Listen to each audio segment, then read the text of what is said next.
আব্বা, এই যে তোমার এত জায়গা সম্পত্তি, তুমি এত সম্পত্তি করলা কেমবা?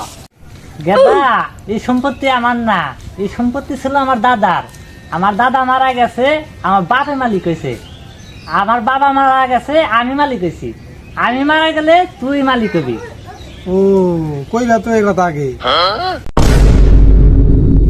আচ্ছা আব্বা, তাহলে তুমি যাই যাও, আমি আসতেছি। যাও। আচ্ছা ঠিক আছে। হ্যালো দোস্ত, তোরা কেরা কোনে আছিস? তার তেরা আজকে আব্বার ফালাই দিতে হইব। 2 hours later.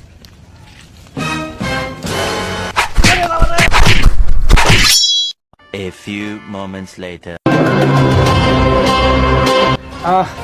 মরছে, ভালো হয়েছে, শান্তি পাইলাম।